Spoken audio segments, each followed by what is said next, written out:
Kak Irma, hari ini hampir seminggu ini ya barangkali ya, kita melihat antrian gas. Ya. Tapi saya mengangkatnya begini, awal bulan ini kita kan semuanya mendiskusikan tingkat kepuasan pemerintah Prabowo Gibran ini kan bagus ya, di atas 80%. Tingkat kepuasan, tingkat keyakinan masyarakat. Tiba-tiba ya kan ketika hasil survei itu memang tingkat kepuasan masyarakat tinggi, masyarakat dibikin kecewa nih, hampir beberapa hari ini.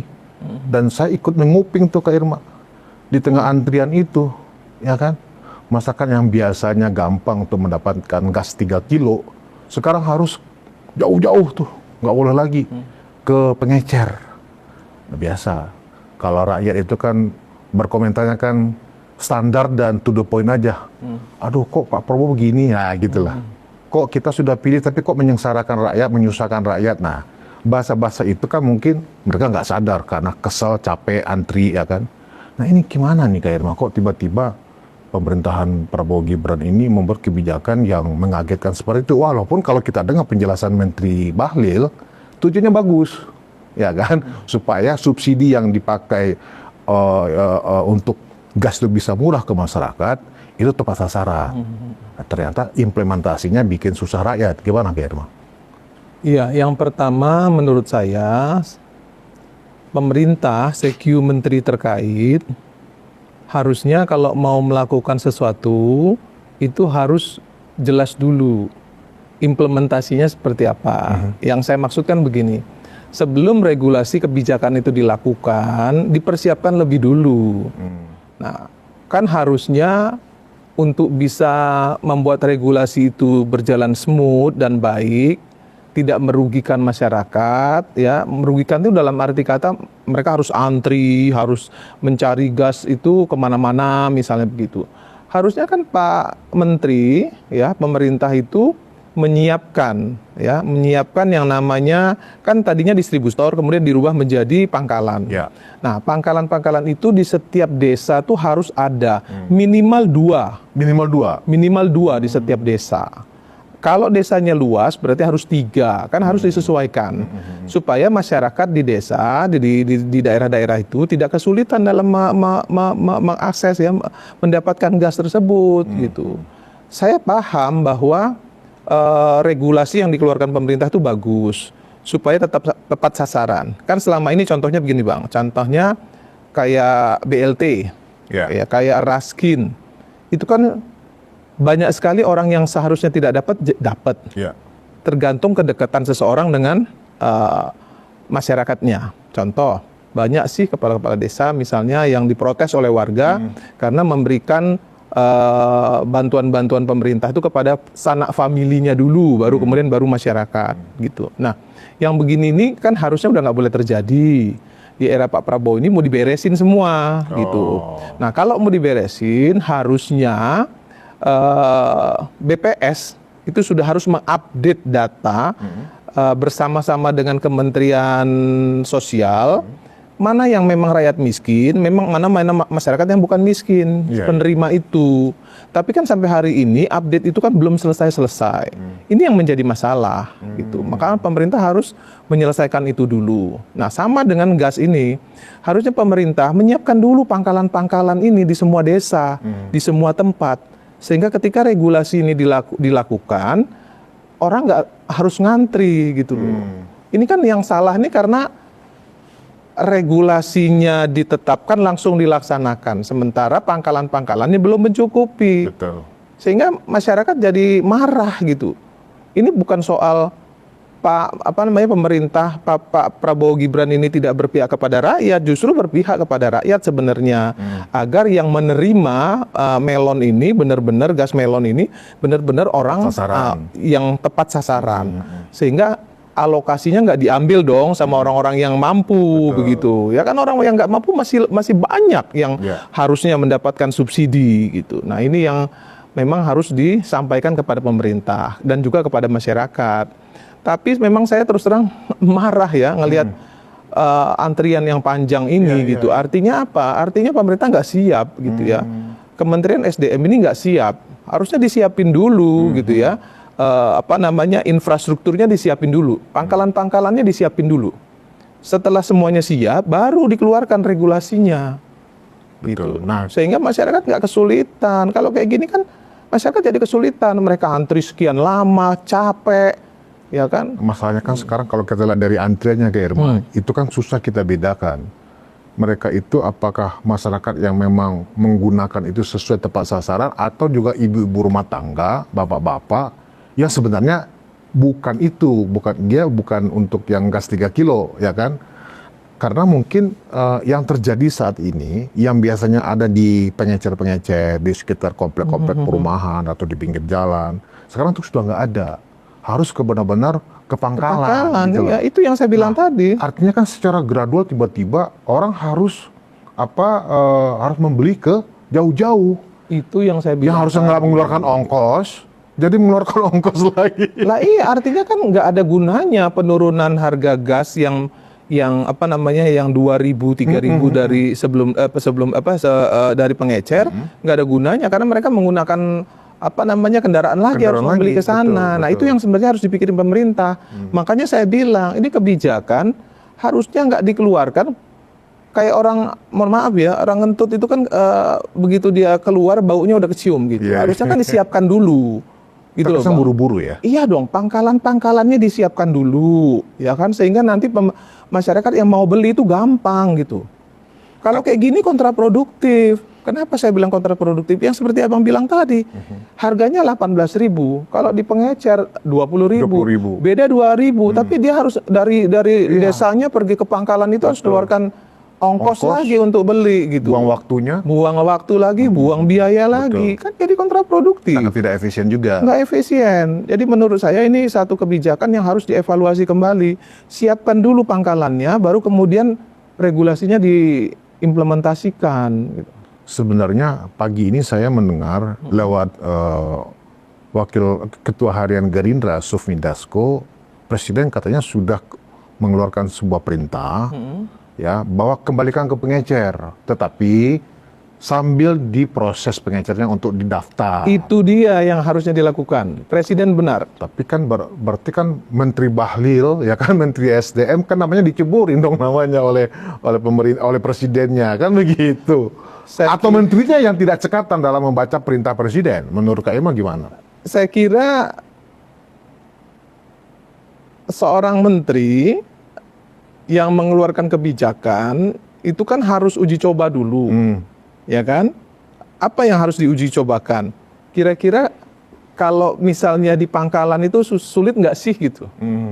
Ya, jadi ada keikutsertaan publik untuk menilai, baru dilaksanain gitu. Jangan kemudian kalau orang Palembang Mbak Dotik, Mbak Dobum namanya ya, jadi udah ditetapkan, udah dilaksanakan, sementara infrastrukturnya belum siap, nggak boleh itu menyengsarakan rakyat itu, bukan untuk, makanya saya bilang tadi ini kebijakan yang kontraproduktif gitu. Tapi kan sebagai menteri kan Pak Bahlil kan bisa menanyakan dulu ke dirjennya kah, misalnya ya kan, ke pejabatnya lah, di lapangan seperti apa kondisinya, ya kan? Nggak mungkin juga tanpa melakukan kajian tiba-tiba. Nah, saya mau kasih satu statement juga. Jadi inilah yang kemudian misalnya membuat ada beberapa teman yang mengatakan bahwa ini Menteri Jokowi ini justru membuat repot Pak Prabowo. Ya. Nah, akhirnya kan yang begini-begini ini juga menjadi buah bibir ya. Nah, ini juga yang harus sebenarnya, ya sebenarnya kan Pak Prabowo juga menterinya Pak Jokowi kan gitu ya. Tapi kan akhirnya orang mengatakan bener juga nih ya gitu. Iya.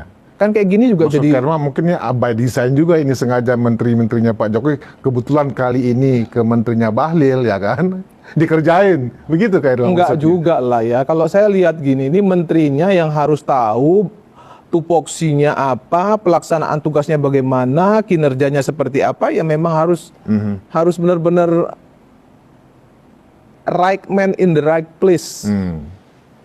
Gitu.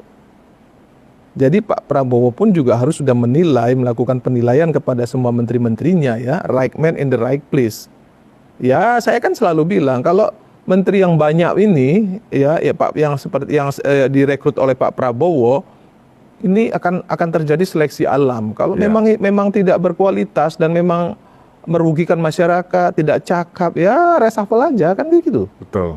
Saya sih nggak penting dari manapun mereka berasal gitu loh ya. Kan begini Bang, seluruh menteri yang ada di kabinet Prabowo hari ini ada profesional, juga ada endorsement partai politik. Ya. Ya, kalau ada seperti di presiden waktu masih di zaman presiden Pak Jokowi, kan semuanya juga bukan pilihan Pak Jokowi juga.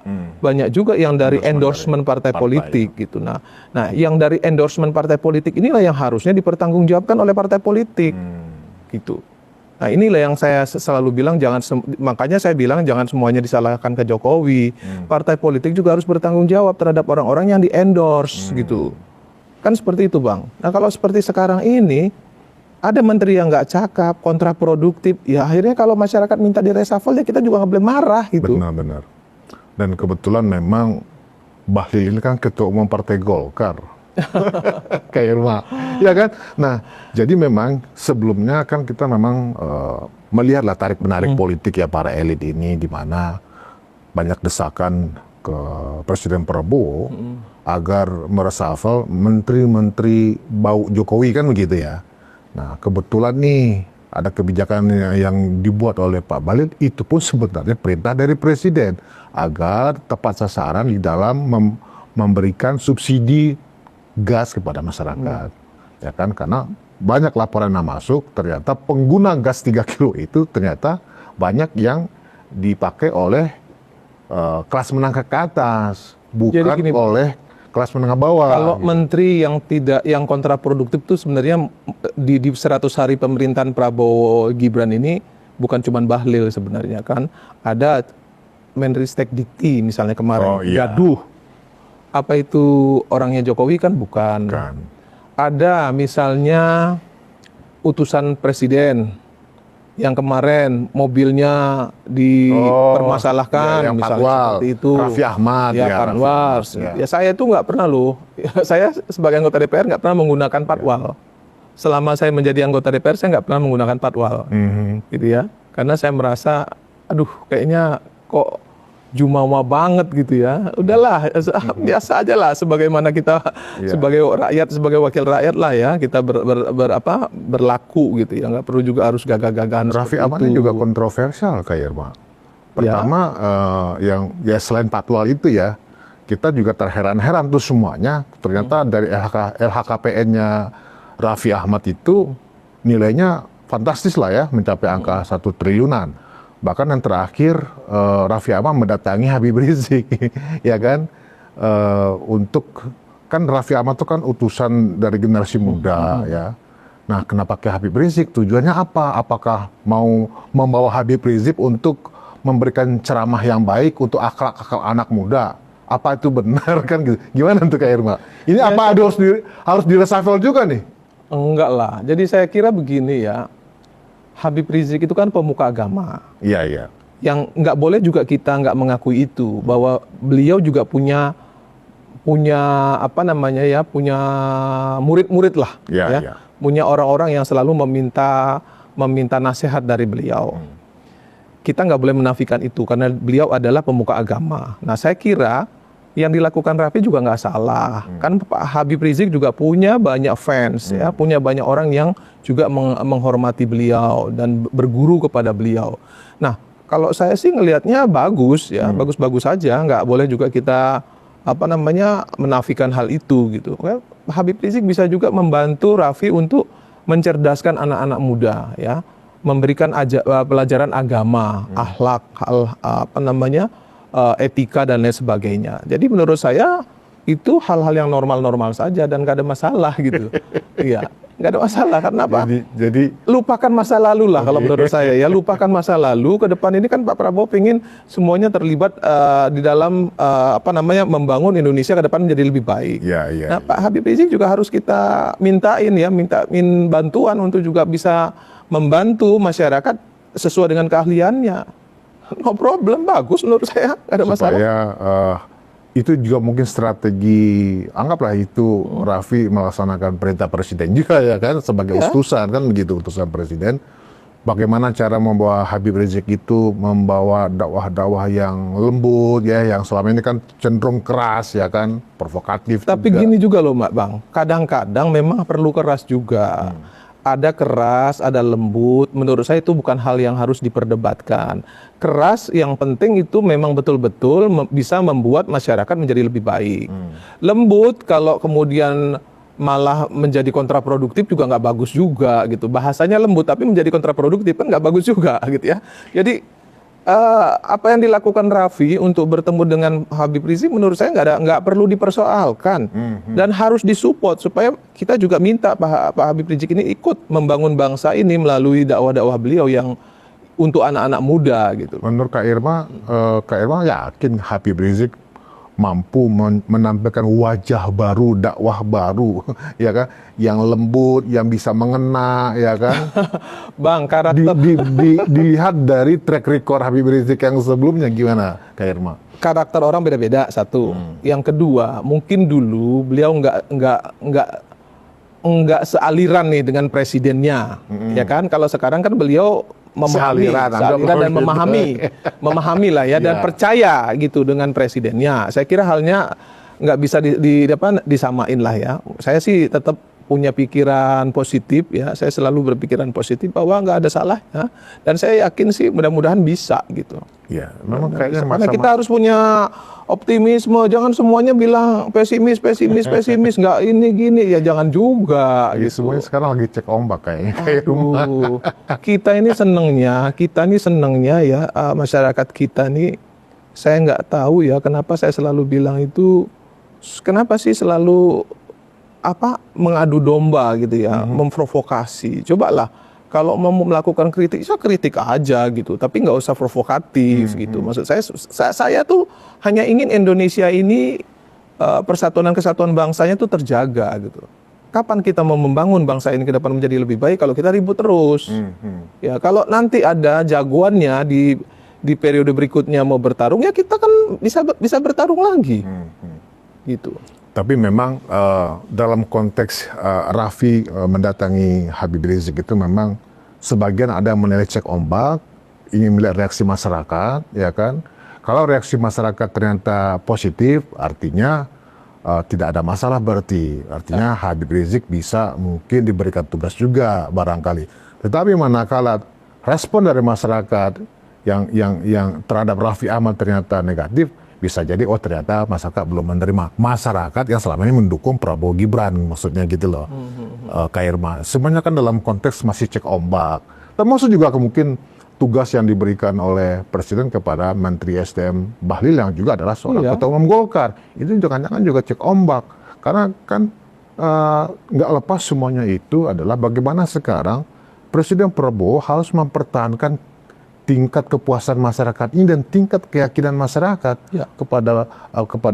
kepada rakyat bahwa memang presiden selalu pro rakyat. Ini kan yang sedang diuji sekarang. Tergantung bagaimana menteri-menteri ini mampu menerjemahkan. Saya melihat Menteri Bahlil ini saking ingin gerak cepat, ya kan, lupa harus dikaji dulu baru kemudian dilaksanakan. Akhirnya kan kejebak sendiri. Jadi negatif kan respon dari masyarakat. Ya, yang seperti inilah yang saya bilang tadi, right man, the right place itu tadi, ya kan, itu nggak bisa dinafikan. Nah, saya selalu juga ingin menyampaikan kepada semua kawan-kawan aktivis di Indonesia, gitu ya, Bang. Coba lakukan kritisi yang konstruktif, gitu toh. Jangan semuanya, udahlah, kalau Jokowi itu udah masa lalu gitu loh. Artinya dia sudah selesai. Ya kan sekarang presiden kita Prabowo, Gibran. Ayo kita lihat ini loh, lihat ini. Nggak usah lagi lihat ke belakang. Kalau misalnya ada yang sampai menyatakan bahwa adili, ya saya pribadi nggak ada masalah. Saya pribadi nggak ada urusan kok sama Pak Jokowi itu. Adilin aja. Yang penting punya bukti, punya data, punya fakta itu aja. Bawa ke penegak hukum gitu kan. Itu bagi saya itu adalah konstitusional. Kalau memang itu mau bisa dilakukan, kenapa? Ya itu hak mereka, karena memang hukum itu memang harus ditegakkan. Tapi kan jangan kemudian melakukan provokasi Iya, gitu. iya. Bawa buktinya, sampaikan ke pihak yang berwajib. Nah, baru kemudian itu bisa kita mintai pertanggungjawaban gitu. Nah, ini yang saya maksud. Kayak contoh BGN nih, Badan Gizi Nasional. Iya. Terus terang, kemarin kan diributin juga tuh bahwa Pak Prabowo menggunakan dana pribadi untuk uji coba dan pelaksanaan sebelum DIPA, pencairan anggaran keluar. Ada juga menggunakan beberapa pengusaha besar lah yang untuk membackup. Iya. Ya. Tapi kan semua itu merupakan dana talangan sebenarnya. Itu kan dijadiin masalah. Kok negara kok pakai dana pribadi begini-begini. Padahal sebenarnya itu adalah dana talangan. Yang salah siapa menurut saya? Yang salah adalah harusnya BGN itu punya juru bicara yang menyampaikan ke publik bahwa dana-dana yang dikeluarkan oleh Pak Presiden hari ini merupakan dana talangan.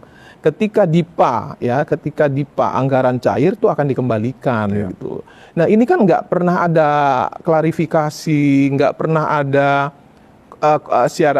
konferensi pers lah yang dilakukan oleh BGN. Nah, ini kemarin kan ada RDP. Itu juga saya sampaikan. Jadi BGN itu harus punya juru bicara. Jangan sampai kemudian, mohon maaf ini kita beralih lagi nih ke masalah lain ya.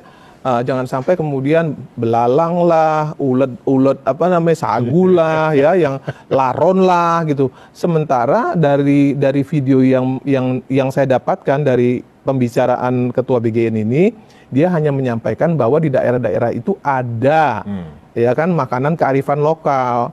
Tapi kan nggak mungkin juga makanan itu akan dimasukkan ke dalam makan bergizi gratis.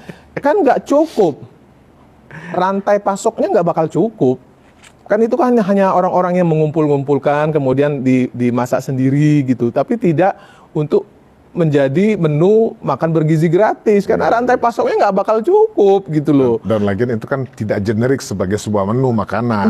Nggak pantas, ya kan? Nggak pantas, masih banyak makanan yang lebih baik itu disuguhkan ke dalam makanannya anak-anak, ketika mulai ada belalang langsung kabur tuh anak-anak. Iya, tapi di daerah tertentu kan itu menjadi makanan. Tapi kan nggak bisa digeneralisir gitu. Nah, yang begini-begini kami sudah sampaikan kepada BGN. Yang nggak gatel nggak usah digaruk gitu loh. Yang nggak pas-pas itu ya nggak usah diomongin gitu, sehingga menjadi satu kegaduhan baru. Nah, Kak Irma ini juga mungkin Kak Irma orang yang paling konsisten ya selama ini ketika Pak Jokowi itu diserang dengan cara-cara yang menyebarkan DFK ya. Kalau masalah gugat-menggugat itu hak orang ya Kak Irma. Tapi ketika Pak Jokowi diserang dengan disinformasi, fitnah dan kebencian, Kak Irma kan selalu ada di barisan paling depan untuk meluruskan itu ya kan. Nah, misalnya contoh yang terakhir itu Abraham Samad dan kawan-kawan ya kan melaporkan Pak Jokowi dalam konteks pagar laut supaya KPK menyeret Pak Jokowi ke pengadilan. Nah itu gimana? Apa itu model aktivis, model seperti itu? Ya kan? Kan selama ini kan mereka selalu menggunakan statusnya ketika mereka menghadap kemudian press conference ke media itu kan kami aktivis ya kan begitu. Kami intelektual, kami akademisi. Saya kira nggak ada masalah juga loh Bang. Kalau saya pribadi ya, mereka mau melaporkan juga bagi saya nggak ada masalah. Kalau sesuai dengan konstitusi, mereka melaporkan ke KPK bawa data, kan gitu, bukan asumsi. Bawa data dong. Kalau KPK kan menggunakannya bukan asumsi tapi data. Kalau memang punya data, ya nggak ada masalah. Kita juga nggak boleh bilang itu hanya sekedar nggak boleh juga, nggak apa-apa. Saya selalu bilang kalau bawa bukti. Kan KPK perlu 2 alat bukti katanya kan kalau penegakan hukum, bawa buktinya baru kemudian laporkan. Kan nggak apa-apa juga, itu hak warga negara untuk melakukan pelaporan gitu. Kan saya sih nggak ada persoalan gitu. Cuman jangan by asumsi. Jangan menggiring opini publik, itu aja. Yang saya harapkan tuh jangan menggiring opini publik. Contoh nih. Ada akademisi yang menyampaikan kemarin di TV One bilang bahwa dengan adanya banyak masyarakat yang datang ke rumah Pak Jokowi itu merupakan show of force. Ya kan? Harusnya nggak boleh. Peneliti BRIN itu, ya kan? kan gini, perempuan loh. Iya, Ya. Prof. Siti Zuro saya tahu. Jadi pernah nonton. saya bingung juga kalau misalnya saya berpikirnya kalau hak politik Pak Jokowi itu dicabut, baru nggak boleh mereka Betul. dia menerima tamu dan lain sebagainya dalam hal ada kaitan politik. Tapi saya nggak ngelihat orang datang itu ada unsur politik, karena kan mereka datang cuma mau foto, cuma mau salaman gitu, dan itu tidak didesain gitu. Mereka datang bersilaturahim gitu. Nah, kenapa harus dikait-kaitkan dengan hal-hal yang berbau politik gitu? Kecuali Pak Jokowi melakukan itu dalam rangka show of force, beda gitu loh. Tapi saya nggak ngelihat itu, makanya saya bilang kalau hak politiknya dicabut, baru dia nggak boleh melakukan hal-hal yang berbau politik, ya kan, politik praktis Bang ya. Tapi kan ya masa orang silaturahmi nggak boleh gitu. Itu juga saya bingung. Padahal dia peneliti katanya ya. Ya saya bingung kenapa gitu, kenapa beliau bicara seperti itu. Malah itu justru kontraproduktif untuk beliau juga gitu ya. Masa seorang akademisi bicara begitu, kan Tanpa itu juga fakta, tanpa data. iya. Saya tuh ada ya salah satu sahabat saya gitu dari daerah gitu datang ke sana untuk bersalaman gitu. Ikut antrian itu ya? Iya, saya tanya kenapa? Ya enggak, memang seneng aja gitu. Oh. Loh kalau begitu emang kita boleh menghalangi, kan nggak boleh. Iya. Nah, kecuali misalnya Pak Jokowi berkampanye, Oke. berkampanye gitu, itu nggak boleh untuk Gibran. Tapi kalau Pak Jokowi pergi ke desa-desa, misalnya kan ngobrol, apa nih masalah yang belum selesai, nanti beliau sampaikan kepada Pak Prabowo, kan itu justru membantu sebenarnya, membantu pemerintahan gitu. Toh kan Pak Jokowi udah selesai, nggak mungkin jadi apa-apa lagi dia nih. Jokowi ini nggak bakal jadi apa-apa lagi gitu loh ya. Sudah selesai. Kalau Kak finish. Irma melihat itu kedatangan masyarakat ke Jalan Sumber itu organik atau benar dimobilisasi seperti tuduhan peneliti BRIN itu? Kalau menurut catatan Kak Irma gimana? Saya itu bertanya sama orang yang datang bahkan, gitu ya. Dia datang itu karena memang pengen ketemu, pengen ngobrol, gitu. Dulu waktu mau jadi presiden, mereka nggak bisa, ya. Mereka kagum, mereka percaya, mereka sayang. Waktu menjadi presiden nggak bisa ketemu. Nah sekarang lah mereka bisa melakukan itu, melampiaskan kangennya, kagumnya dan lain sebagainya. Menurut saya itu aja. Dan berapa sih yang hadir, dan emang di situ Pak Jokowi orasi kan? Enggak. Dia datang salaman foto pulang. Foto udah. Iya, benar. Datang salaman foto pulang. Tidak ada satupun orasi, tidak ada satupun pembicaraan mengenai pemerintah. Ngobrol aja paling pemerintah, hanya, mengenai pemerintahan, jalannya pemerintah, nggak ada diskusi-diskusi juga gitu. Terus yang kita khawatirin apa gitu? Berarti apa itu berarti? Itu hanya bentuk kebencian aja barangkali, ekspresi kebencian aja. Sehingga itu dituduh tidak ada yang namanya politik, nggak ada yang tidak direncanakan, semuanya by design. Seolah-olah tamu-tamu yang datang itu direncanakan saya mau kasih tahu gini, Bang, oleh Pak Jokowi gitu. Pagar laut ya. Tim yang enggak, saya mau ngobrol sedikit. Pagar laut. Ya. Pak Trenggono itu menterinya siapa sih waktu di Jokowi? Menterinya Pak Jokowi. Iya, yang endorse siapa? PAN. Nah, PAN kan? Kan wakil ketua umum PAN kan? Nah, kenapa Pak Jokowi yang dituduh bahwa itu orangnya Pak Jokowi? Enggak dong, orang partai politik loh. Orang berarti orang di mana siapa yang mengendorse dia? Bahlil yang mengendorse misalnya Golkar, misal nih ya. Berarti kan orang Golkar dia, bukan orangnya Prabowo. Meskipun ketika dia jadi menterinya Pak Prabowo, berarti dia adalah pembantunya Pak Prabowo yang diendorse oleh partai politik gitu loh. Itu yang saya ingin sampaikan sama kita semua. Makanya saya kemarin menyinggung partai politik. Gitu ya, bahwa partai politik hari ini betul-betul harus bertanggung jawab juga atas endorsement mereka terhadap ke kabinet. Gitu, nggak bisa juga semuanya disalahkan ke Pak Prabowo. Kenapa? Presidensial kita ini kan banci. Setengah presidensial, setengah parlementer. Ya. Gitu. Jadi presiden masih tergantung ke parlemen, parlemen juga tergantung kepada partai politik. Karena kan isi parlemen semuanya partai politik. Ya. Nah, yang begini-begini masyarakat kan belum paham, Bang. Jadi ya kita yang paham ini harus menyampaikan kepada publik. Nah, saya salah satu anggota DPR wakil rakyat yang selalu ingin meluruskan kepada masyarakat supaya masyarakat paham. Ini loh masalahnya. Oh ini loh, bukan pembelaan tanpa dasar, tanpa fakta, enggak juga. Kalau memang salah, Mulyono, ya tangkap aja. Nah iya kan, kalau punya bukti, kenapa enggak? Kan harus ada pertanggungjawaban juga. Iya. Gitu loh, nggak ada masalah. Tapi kan harus by data. Iya. Jangan by narasi gitu loh. Jadi selama ini mereka kebanyakan by narasi menurut Kak Irma. Ya sampai hari ini kan kita belum lihat datanya. Termasuk Fufu Fafa ya. By narasi semuanya. Nah kalau by narasi kan berarti kan itu kategorinya kan disinformasi Kak Irma. Bang, kita ini kan aktivis-aktivis itu kan orang-orang pinter. Contoh, misalnya ada yang melaporkan Pak Jokowi dengan bukti LHKPN. Anggota DPR itu sekarang ini ada anak bupati, gubernur, wali kota, mantan bupati, mantan gubernur, mantan wali kota. Ada pengusaha, ya kan? Nah, mereka kan semua punya bisnis. Di luar jadi anggota DPR, mereka punya bisnis sendiri-sendiri loh. Ya. Nah, kalau kemudian LHKPN-nya bertambah setiap tahunnya, kan wajar karena mereka kan punya bisnis. Kayak saya contohnya, saya punya catering, ya kan? Saya punya usaha di luar. Kan kalau LHKPN saya nambah kan wajar. Ya. Bukan sesuatu yang apa namanya yang bisa bisa disebut bahwa itu ilegal. Karena apa? Karena LHKPN itu adalah laporan yang harus bisa dipertanggungjawabkan. Iya. Ketika kita ngisi itu harus ada datanya. Misalnya tanah saya di sini, ini ada sertifikatnya, gitu loh.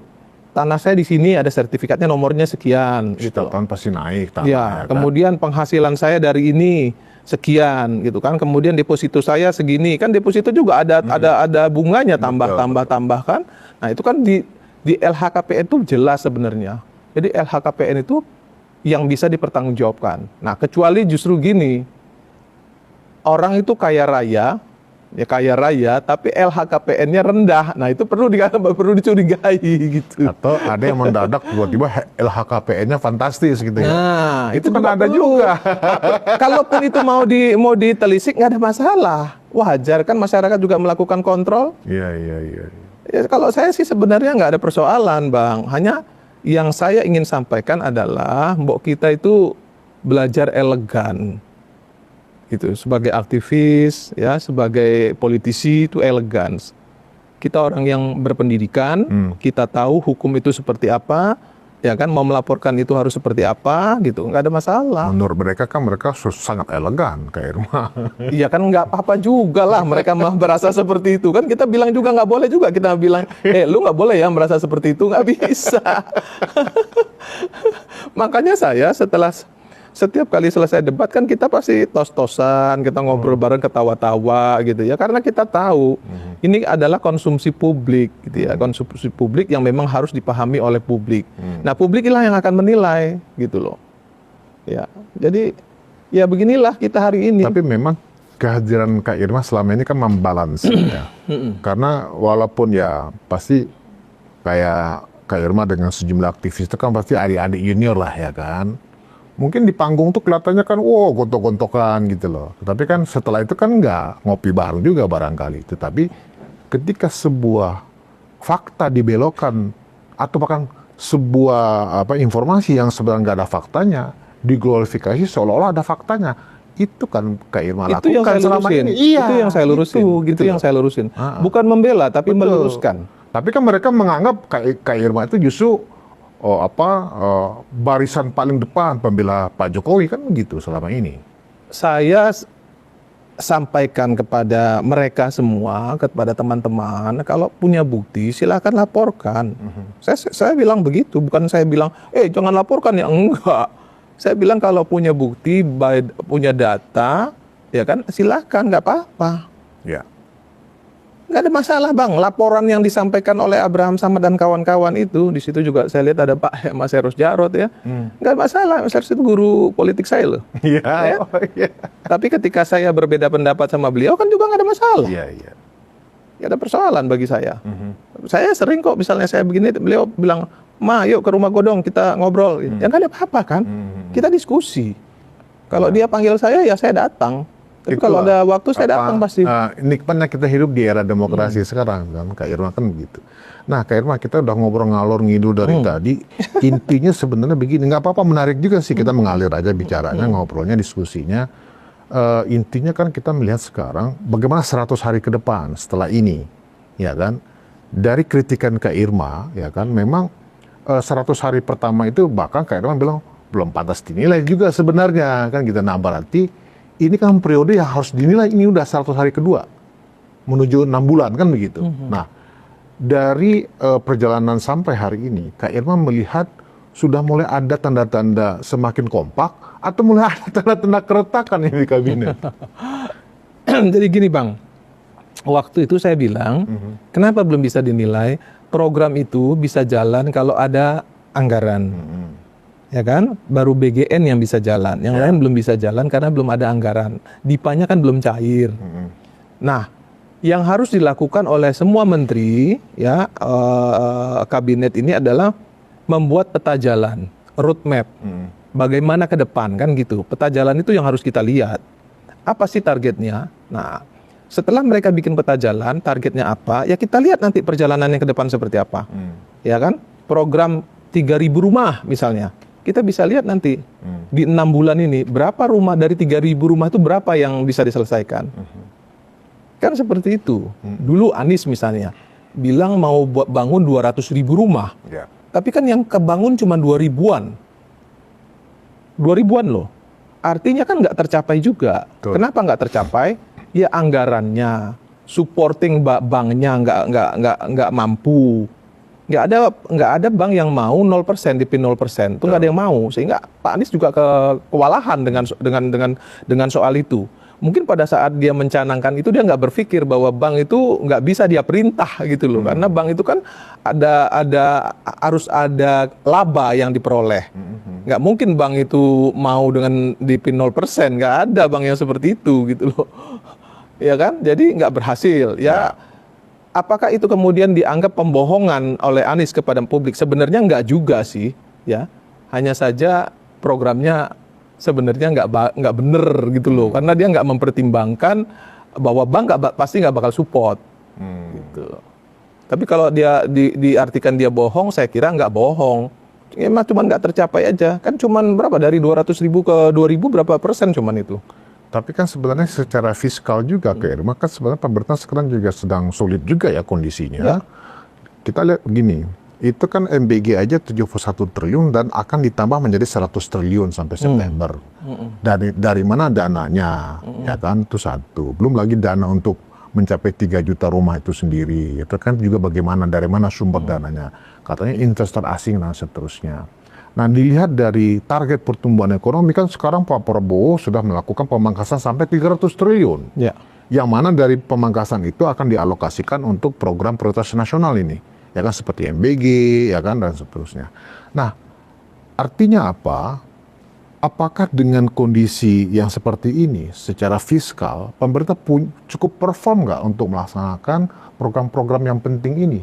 Nah, kalau nggak perform, nanti kan bisa jadi 6 bulan kedua penilaian masyarakat menjadi turun ini. Terlihat dari kasus gas ini misalnya. Nah, saya kemarin di MBG ya, rapat dengan MBG itu, saya buka sedikit, kan anggarannya 71 triliun. Nah, mereka juga sudah meminta tambahan anggaran, tapi kita stop. Di Komisi 9, kami menyampaikan bahwa anggaran yang ada dulu dipergunakan.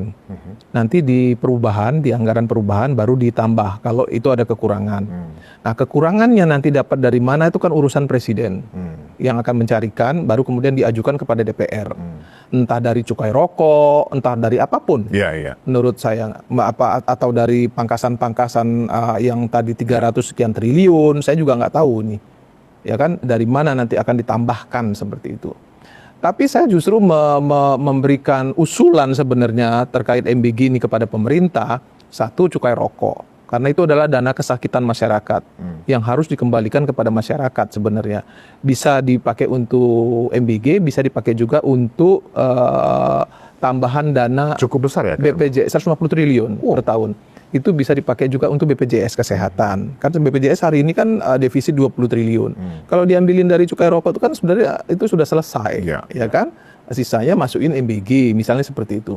Nah yang kedua, keikutsertaan publik untuk MBG ini loh ya. Dari mana? Dari CSR BUMN bisa dapat. Kemudian dari CSR perusahaan-perusahaan besarnya para konglomerat. Mintain dong mereka pertanggungjawabannya kepada publik juga. Ya kan CSR-nya sebagian dialihkan ya kan untuk membantu MBG misalnya. Di daerah-daerah tempat pabriknya berdiri aja juga udah bagus gitu. Misalnya pabriknya ada di Tangerang, ya untuk wilayah Tangerang lah mereka juga bantu sebagian dari dana CSR-nya misalnya seperti itu. Kan nggak ada masalahnya sebenarnya. Bisa dipertanggungjawabkan ke publik misalnya kan seperti itu. Nah, hal-hal seperti inilah yang harus dilakukan oleh MBG gitu. Jangan sampai kemudian sibuk ngurusin MBG anggarannya tiba-tiba program yang lain jadi terbengkalai. Itu juga nggak bagus. Jadi perjalanan 3 bulan pemerintah Prabowo Gibran ini kan kalau kita simak sampai hari ini Kak Irma, pertama memang pemerintah ini masih diributkan dengan bahwa Pak Prabowo ini hanya bonekanya Pak Jokowi, kan masih itu tuh ya 3 bulan pertama nih ya, dan sekarang sepertinya sudah mulai ada shifting nih isunya ya kan, mulai bergeser, dimana sekarang Prabowo Gibran atau Presiden Prabowo benar-benar fokus untuk benar-benar nggak mau terganggu lagi dengan rumor-rumor yang dibangun sedemikian rupa, karena toh Pak Jokowi baik-baik aja kan gitu. Nah Kak Irma, untuk yang 3 bulan ke depan, kira-kira menurut Kak Irma ada nggak sih yang perlu di reshuffle ini? Seperti yang saya bilang, saya bukan orang yang punya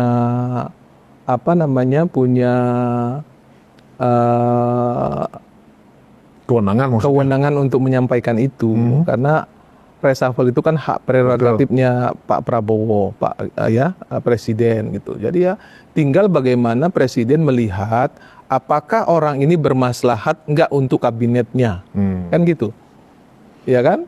Misalkan yang disorot sekarang misalnya KKP nih, Menteri KKP. Iya, kan? Sekarang saya tanya, KKP itu kalau nggak salah sekarang dari Gerindra lalu dia. Sekarang masih Wakil Ketua Umum PAN. Masa? Pak Trenggono berarti itu. kan dia dari partai politik, ya kan? Yang terbaru nih, ya kan? Oh iya. Pak Bahlil misalnya, ya, dari Golkar. Yang lama nih, Raffi sudah diincar, tidak disenengin oleh publik, ya kan? Nah, maksud saya dari sejumlah nama-nama itu, kan ini publik kan sebenarnya sudah menerima loh. Ini kabinet gemuk, ya kan? Dan percaya kepada Pak Prabowo, walaupun gemuk, tapi dengan kepemimpinan Pak Prabowo akan berjalan efektif. Tapi ternyata kan banyak masalah ini muncul. Sebenarnya Pak Prabowo tuh bagus dan jago menurut saya. Oh, iya? Semua orang yang membantu beliau, berjasa kepada beliau, beliau kasih tempat, Betul. kasih posisi, kasih penghargaan. Diakomodasi lah ya. Diakomodasi. Tetapi kan tinggal kembali kepada orang tersebut mampu atau tidak. Kalau nggak mampu ya nyingkirlah, kan gitu.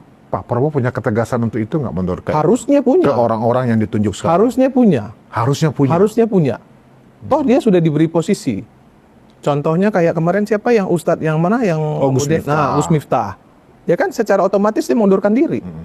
Nah harusnya nih orang yang ada di kabinet Pak Prabowo hari ini yang bikin gaduh, kemudian tidak konstruktif, kemudian justru kontraproduktif gitu ya. Ya nggak usah disuruh, nggak usah di reshuffle dulu lah, mundur aja lah. Menurut saya gitu. Ya mundur aja lah, ya kan daripada di reshuffle kan gitu. Nah, tapi saya selalu berprasangka baik. Ya perbaikilah. Ini kan baru 100 hari ini udah selesai nih. Ya ke depan perbaiki dong. Nah soal gas ini tolong perbaiki. Tolong perbaiki. Jangan sampai rakyat teriak-teriak nih, mau masak nggak ada gas. Itu bahaya sekali loh. Saya aja misalnya di rumah tiba-tiba gas habis nggak ketahuan, saya ngomel-ngomel sama orang rumah. Gimana sih, kan harusnya tahu. Kalau sudah dia warnanya udah begini itu udah harus cepet-cepet ini beli gas baru. Tapi ya memang kan masyarakat nggak seperti kita. Kita punya cadangan, satu gas ditaruh, satu gas yang buat cadangan. Tapi kan kalau rakyat kecil kan nggak seperti itu. Nggak bisa juga kemudian pukul rata gitu. Makanya saya bilang ini satu regulasi yang kontraproduktif yang gas ini. Oke. Nah, kenapa pertanyaan ini saya sampaikan ke Irma? Apapun kan Pak Prabowo, kenapa pertanyaan berani nggak Pak Prabowo?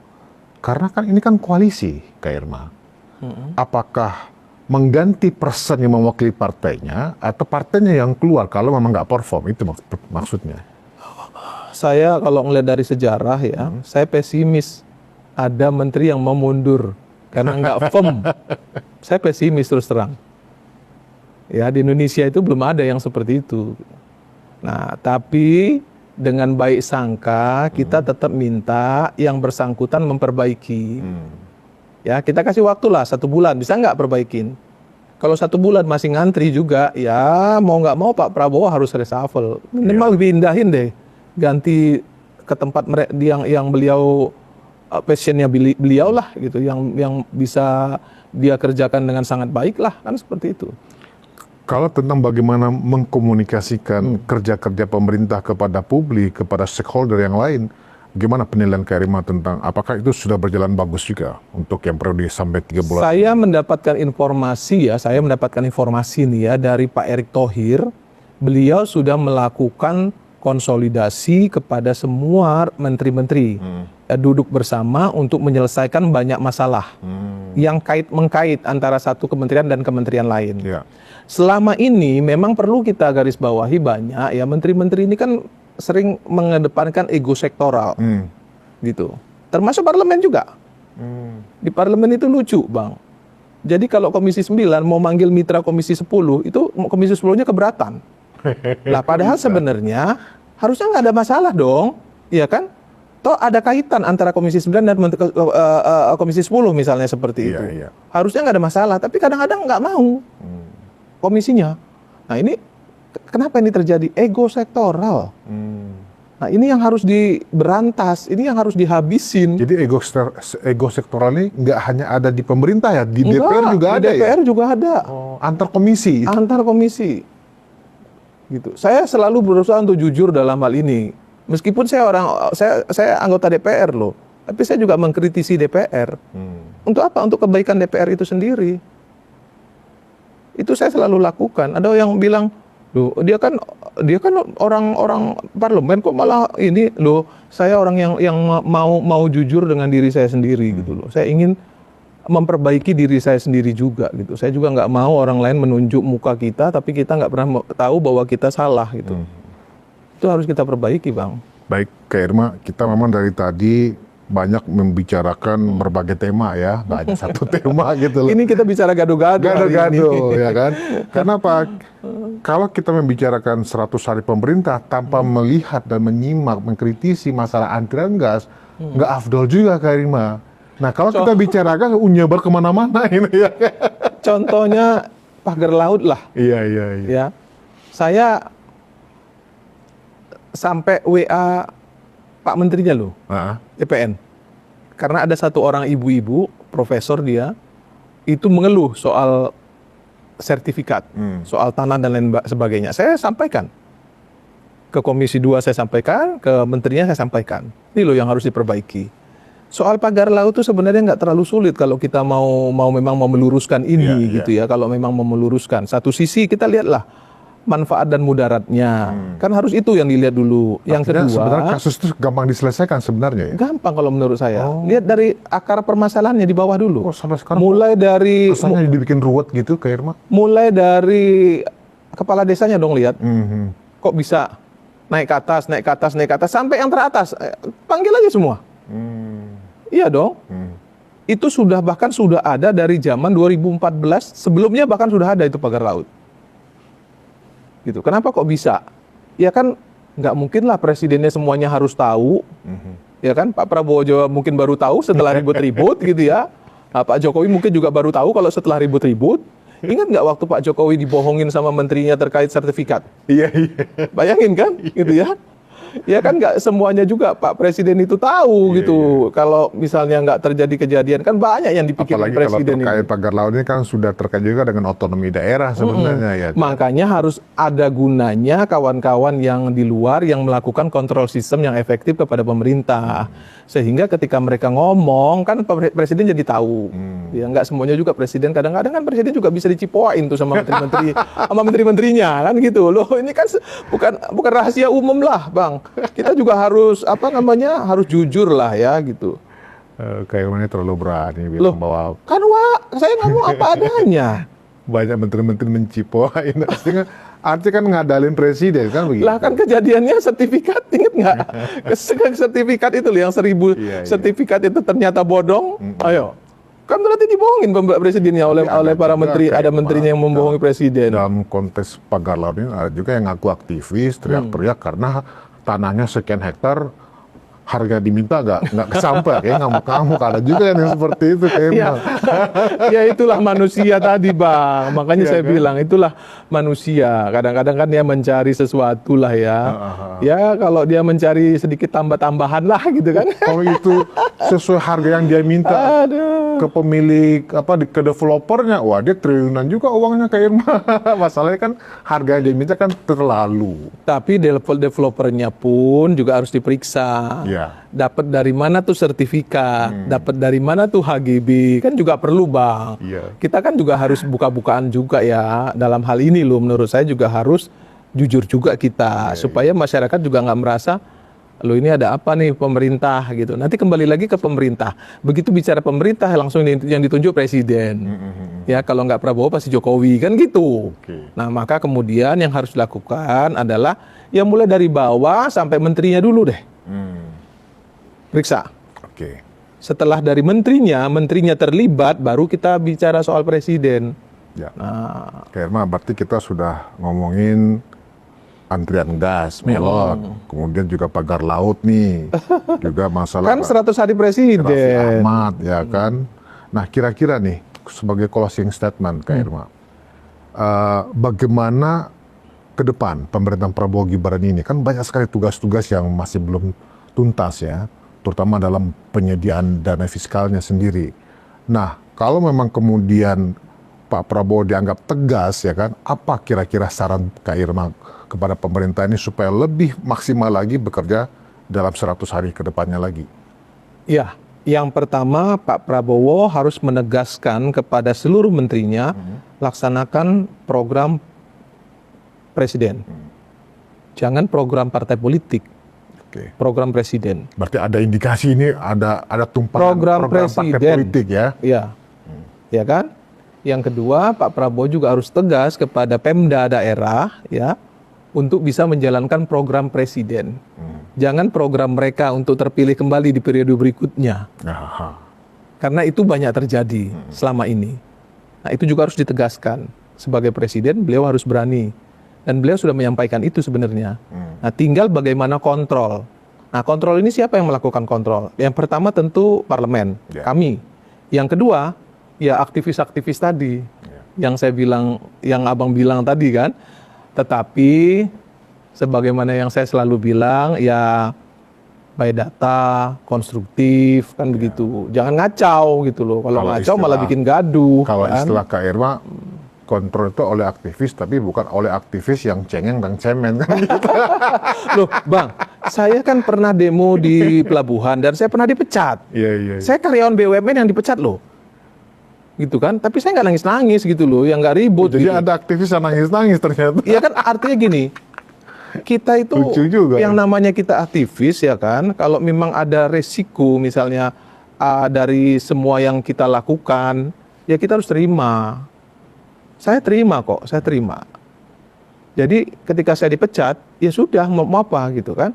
Tapi saya ketika dipecat itu, saya langsung lapor Pak Presiden. Waktu itu Gus Dur lewat Adi Masardi.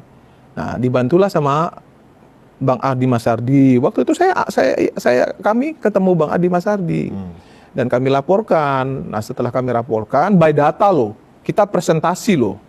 Ya, setelah itu justru Direktur Pelindo 2-nya yang dipecat. Kami 9 orang yang dipecat ini dikembalikan lagi. Karena apa? Itu tadi by data. Karena kami punya data. Bayangkan ya, aset negara yang namanya Pelindo, UTPK waktu itu unit terminal peti kemas yang sekarang GICT dijual, tapi kami 1.500 karyawan yang nggak tahu apakah kami ini menjadi karyawan yang diperbantukan atau karyawan karyawan asing. Iya. Gitu. Karena 52% kan Hutchinson. Nah, kalau kami menjadi karyawan swasta, kan kami harus diberi pesangon dulu. Iya dong, Betul, kan kami yang ini karyawan BUMN loh, tiba-tiba jadi swasta, kan itu nggak ngeri dong. Benar. Swasta kan bisa semena-mena ada mecatnya. Kalau mau karyawan BUMN kan nggak. Nah, maka karena tidak ada kejelasan itu, maka kami melakukan demonstrasi. Selain harga jualnya juga sangat murah waktu itu, nggak sesuai dengan 2 tahun udah balik modal kan gila, dijual dengan harga murah. Gara-gara tuh Kak Irma dipecat Dipecat? dan nggak nangis. Enggak. Baik Kak Enggak Irma, lah, ya. banyak sekali cerita, kita ngalor ngidul, tapi sebenarnya gini Kak Irma, apapun cerita Kak Irma merespon perkembangan pemerintah, ya kan? Tapi ada satu tambahan, boleh nggak saya mau bicara? Boleh Kak Irma. Saya ingin bicara kepada kita semua, kepada rakyat Indonesia, ya. Saya ingin sampaikan juga kepada teman-teman saya para aktivis nih. Jadilah kontrol sistem yang efektif Ya. terhadap pemerintah. Kenapa? Kalau pemerintah itu terlalu absolut, juga akan jadi diktator, gitu Bang. Nggak ada lagi yang bisa melakukan kritisi. Ya. Itu juga nggak baik. Tapi dengan satu syarat, konstruktif. Konstruktif. Gitu. Itu aja sih sebenarnya Bang. Baik Kak Irma.